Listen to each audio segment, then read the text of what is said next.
लाडकी बहीण योजनेचे मार्च आणि एप्रिल महिन्याचे हप्ते अद्यापही लाभार्थ्यांच्या खात्यात जमा झालेले नाहीत। आर्थिक वर्ष अखेर आणि ई-केवायसी प्रक्रियेतील तांत्रिक गुंतागुंतीमुळे हा विलंब झाल्याचं प्रशासनाकडून सांगण्यात आलंय।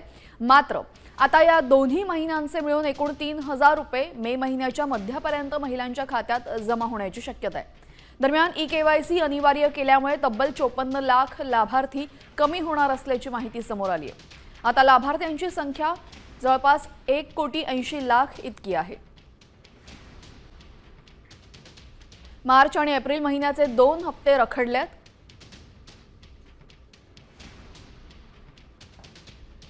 आर्थिक वर्ष अखेर आणि ई-केवायसी मुळे हा उशीर होतोय। मे महिन्याच्या मध्यापर्यंत दोन्ही हप्ते मिळण्याची शक्यता आहे। ई-केवायसी अनिवार्य केल्यानं लाभार्थी संख्या जवळपास 2,40,00,000वरनं 1,80,00,000वर आली आहे। सरकारी कर्मचारी आणि पुरुषांना वगळलेला आहे। आता केवळ पात्र महिलांनाच लाभ मिळणार आहे।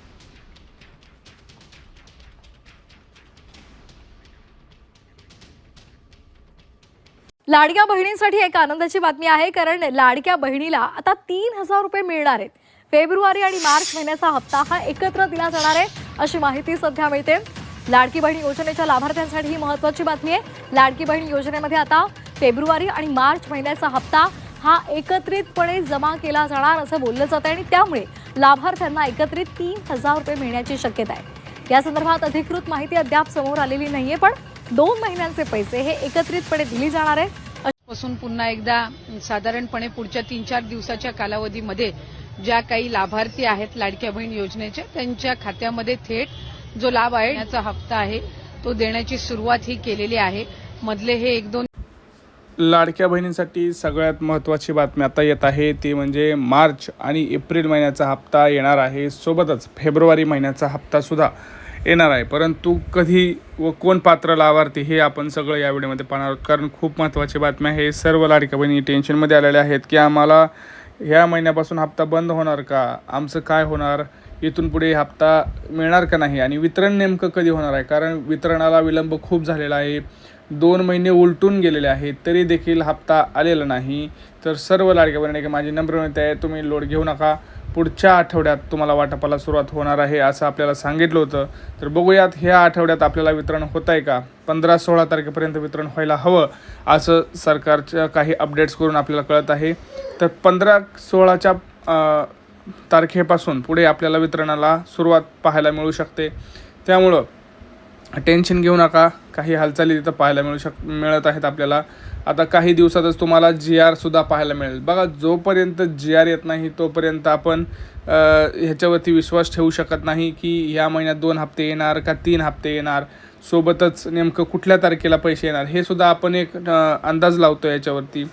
परफेक्ट तारीख अजून आलेली नाही, ती तारीख तुम्हाला GR वरतीच पाहायला मिळेल आणि GR हा सुद्धा अजून आलेला नाही। तर जोपर्यंत GR येत नाही तोपर्यंत हा आपल्याला जसं काही बातम्यामधून कळतं की ह्या तारखेपर्यंत येऊ शकतं, तसा हा एक अंदाज आहे। परंतु जरी पुढे मागे हप्ता झाला तरी आपल्याला नेमकी काय काळजी घ्यावी लागणार आहे, आपल्याला हप्ता येणार ह्यासाठी आपल्याला काय करावं लागणार आहे, ह्या सगळ्या गोष्टींकडे आपलं लक्ष असलं पाहिजे। कारण हप्ता बघा जर सुरू झाला पण जर तुमचं त्यात नावच नसेल तर मग काय फायदा नाही। सगळ्या गावाला पैसे मिळतील परंतु तुम्हाला पैसे मिळणार नाहीत। पहा, आता कागदपत्रांची तपासणी केली जात आहे, त्याच्यामध्ये भरपूर साऱ्या कागदपत्रांची चेकिंग केली जात आहे। टेन्शन घ्यायचं गरज नाही, तुम्हाला मी सांगणार आहे आज कोणकोणत्या कागदपत्रांची तुम्हाला पडताळणी करताना लक्षात ठेवायचं आहे, काय काय आपल्याकडे असणं गरजेचं आहे, किंवा तुमचं नाव पात्र लाभार्थी आहे की नाही हे आधी चेक करायचं आहे। बघा, सगळ्यात महत्त्वाचं तुम्हाला आधी तुमचं नाव चेक करा की पात्र लाभार्थी यादीमध्ये आहे का अपात्र। जर पात्रमध्ये असेल तर काहीच करायची गरज नाही, परंतु अपात्रमध्ये असेल तर तुम्हाला बघा लागेल की नेमकं कुठल्या कारणांमुळं तुम्हाला अपात्र करण्यात आलेलं आहे।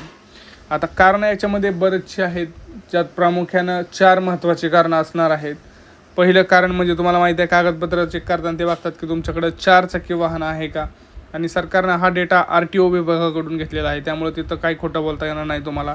डायरेक्ट तुमचं RTOवरती जर नाव दिसलं घरातल्या कुठल्याही सदस्याचं ज्याच्या नावावर 4 चाकी वाहन आहे त्यातून तुम्हाला डायरेक्ट बाहेर काढलं जाईल.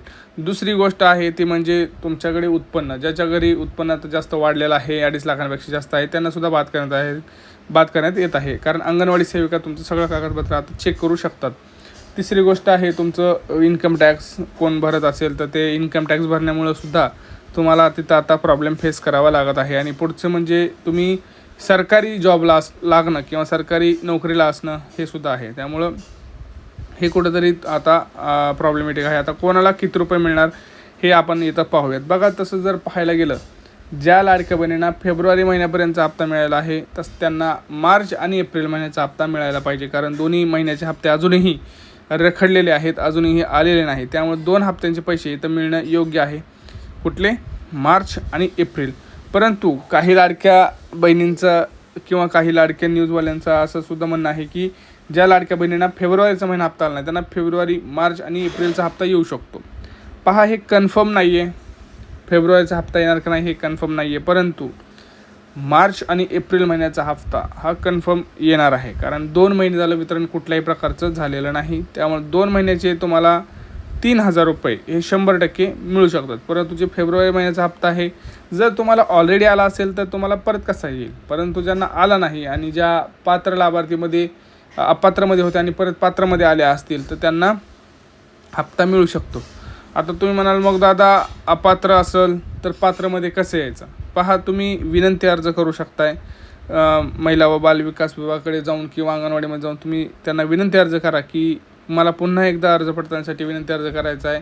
मी पात्र आहे, परंतु मला वाटतं की माझं नाव चुकून अपात्र यादीमध्ये गेलेलं आहे, तर कृपया करून मला पुन्हा एकदा संधी द्या, जेणेकरून माझं नाव पुन्हा पात्र लाभार्थीमध्ये येईल आणि माझा जो लाभ आहे तो पुन्हा सुरू होईल. त्यासाठी बघा, तुम्हाला मी हा फॉर्म दाखवतो आहे.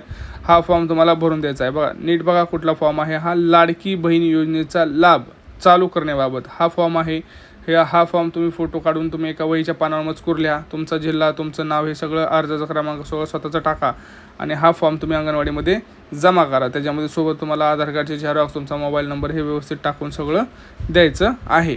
हा फॉर्म दिल्यानंतर तुमची पुन्हा एकदा अर्ज पडताळणी होऊ शकते आणि नंतर तुमचं तिथं तुमचं नाव पात्र लाभार्थीत येऊ शकतं जर तुम्ही पात्र असाल तर. जर परत अपात्र निघाला तर मग कायमचं तुमचा हप्ता हा बंद झाला, त्यात काय वादच नाही. त्यामुळं टेन्शन घेऊ नका.